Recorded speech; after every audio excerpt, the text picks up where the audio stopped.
Everyone, my name is Aryan and today I will show how the smoke detector sensor works.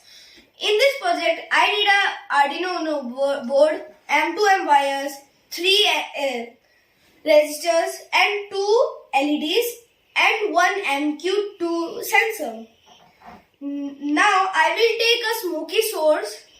Now I will put it down here. See, the red LED is glowing. When I am taking it away, the green light is glowing.